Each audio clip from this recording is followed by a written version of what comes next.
Saludos, soy Daniel Raventós, vuestro monitor de Conocer Madrid para el Centro Cultural Carril del Conde. En esta ocasión, y aprovechando que nos sale gratis a través de este recorrido virtual, hoy vamos a visitar el Real Jardín Botánico de Madrid en este nuevo vídeo. Bueno, pues el Real Jardín Botánico de Madrid es un centro de investigación del Consejo Superior de Investigaciones Científicas y originalmente fue fundado por Real Orden del 17 de octubre de 1755 por el rey Fernando VI en el Soto de Migas Calientes, cerca del río Manzanares. Pero Carlos III ordenó su traslado a la nueva situación en 1781 en el Paseo del Prado, junto a lo que originalmente iba a ser el Museo de Ciencias Naturales que se estaba construyendo y que al final acabó siendo el Museo del Prado. Este jardín botánico alberga en 3 terrazas escalonadas plantas de América, del Pacífico y plantas europeas. Yéndonos a conocer su historia, tenemos que hablar un poco de sus preámbulos, ¿no? Felipe II creó el Jardín Botánico a instancias del médico Andrés Laguna junto al Palacio Real de Aranjuez. Más tarde, Fernando VI instaló en la capital el Jardín Botánico, situándolo, como hemos mencionado, en la Huerta de Migas Calientes, que actualmente es Puerta de Hierro a orillas del río Manzanares. Esto lo hizo en 1755, creando así el Real Jardín Botánico. Contaba con más de 2000 plantas recogidas por José Quer, botánico y cirujano, en sus numerosos viajes por la península ibérica y Europa, sobre todo a Italia, donde fue destinado u obtenidas por intercambio con otros botánicos europeos.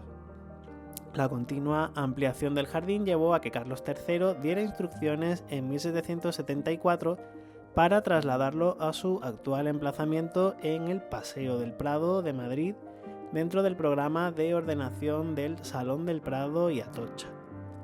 El conde de Floridablanca, primer ministro de Carlos III, puso especial interés en el traslado del jardín al Prado Viejo de Atocha, no solo porque permitiría embellecer el proyecto del Salón del Prado, sino sobre todo porque serviría como un símbolo del mecenazgo de la corona con las ciencias y las artes.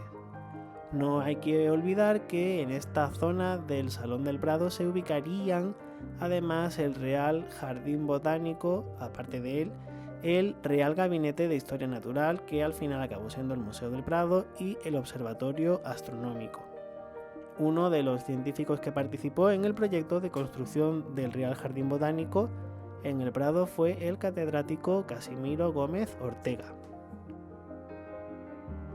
En cuanto al nuevo jardín, el primer proyecto del mismo fue encomendado al asesor científico Casimiro Gómez Ortega, que acabamos de mencionar, y al arquitecto Francesco Sabatini, que entre 1774 y 1781, año de la inauguración, realizó la traza inicial, con una distribución en 3 niveles y parte del cerramiento, en el que destaca la Puerta Real que encontramos en el Paseo del Prado.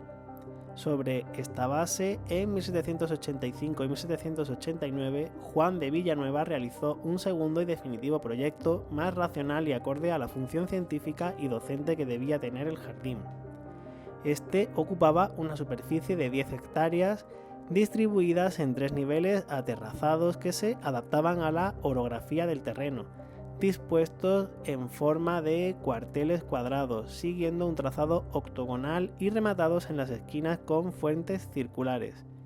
Las 2 terrazas inferiores, conocidas como Terraza de los Cuadros y Terraza de las Escuelas Botánicas, permanecen hoy en día tal y como fueron construidas, mientras que la superior, conocida como la Terraza del Plano de la Flor, fue remodelada en el siglo XIX con rasgos ajardinados. El recinto estaba cerrado por una elegante verja de hierro fabricada en Tolosa, Guipúzcoa, asentada sobre piedra de granito. obra de José de Muñoz, y contaba con 2 puertas de acceso, la ya citada Puerta Real de Sabatini, de corte clásico, con columnas dóricas y frontón, y otra secundaria diseñada por Villanueva enfrente del Museo del Prado, por donde actualmente se accede al recinto, en la actual plaza de Murillo. También contaba con estufas, semilleros e instalaciones para los enseres de mantenimiento y labor. En la zona este se erigió un pabellón de invernáculo llamado Pabellón Villanueva, obra singular dirigida por el arquitecto real, en cuya construcción pesaron más los criterios estéticos que los científicos, por lo que desde principios del siglo XIX se destinó a recoger una biblioteca, herbarios y las aulas necesarias para las cátedras de botánica y agricultura. El jardín se convirtió en el receptor de los envíos de las expediciones científicas que auspició la corona en este periodo.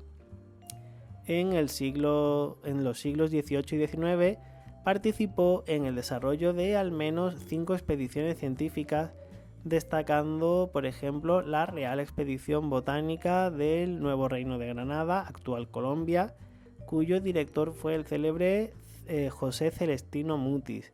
También la Expedición Botánica al Virreinato del Perú, de los botánicos Hipólito Ruiz y José Antonio Pavón, la Real Expedición Botánica a Nueva España, actualmente México, de los botánicos Martín Cesé y José Mariano Mociño, la Expedición alrededor del mundo de Alejandro Malaspina con los botánicos Antonio Pineda, Luis Né y Tadeo Aenque, y la Comisión Científica del Pacífico, ya en el siglo XIX, donde participaría el botánico Juan Isern.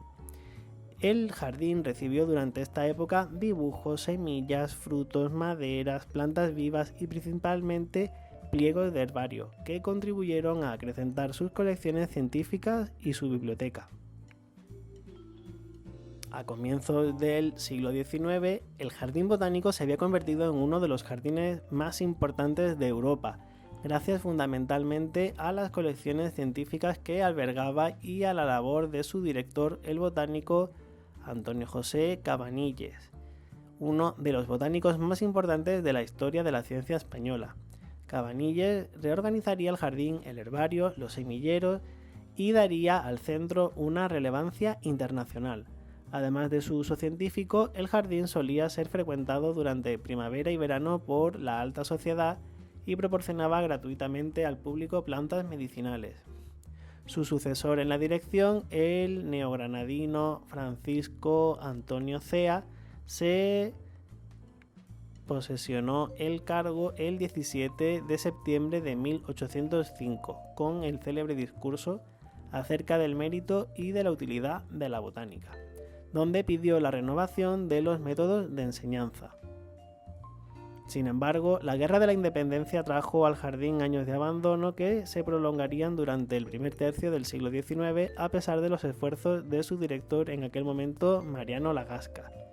Tras este director, fue nombrado en 1823 otro director, que era Antonio Sandalio de Arias, y en 1857, siendo director del Jardín Mariano de la Paz Graells, zoólogo y también director del Museo de Ciencias Naturales, se realizaron importantes reformas que aún perduran, como la estufa fría que lleva su nombre y la remodelación de la terraza superior.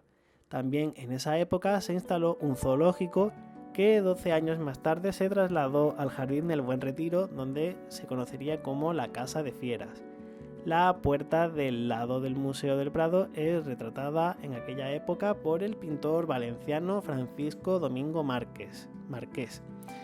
Sin embargo, en la década de los años 80 de ese siglo, el jardín ve mermada su superficie. En 1882 se segregan 2 hectáreas para construir el edificio que actualmente ocupa el Ministerio de Agricultura. Además, en 1886, un ciclón que asoló esa zona de Madrid causó terribles daños en el Jardín Real y provocó el derribo de 564 árboles de gran valor. En 1893 se abre la calle de los Libreros, popularmente conocida como la Cuesta de Moyano, perdiéndose un extremo del cuerpo principal del jardín, con lo que su superficie queda reducida a las 8 hectáreas actuales. Ya en el siglo XX, en 1939, el Real Jardín Botánico pasa a depender del Consejo Superior de Investigaciones Científicas. Pasa a depender a sus manos, vamos. Y en 1942 es declarado Jardín Artístico y en 1947 Monumento Nacional.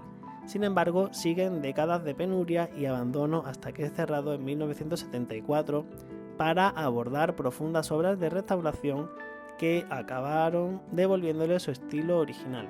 Las obras se llevaron a cabo entre 1980 y 81, encargándose el arquitecto Antonio Fernández Alba de la remodelación del pabellón y del arquitecto Guillermo Sánchez Gil, junto al paisajista Leandro Silva Delgado, de devolver a los jardines su trazado original en niveles aterrazados.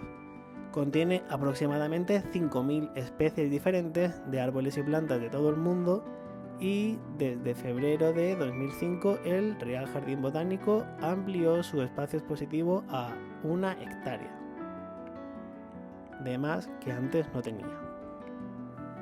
Espero que os haya gustado este recorrido virtual a través de la historia y los paisajes del Jardín Botánico, el Real Jardín Botánico de Madrid.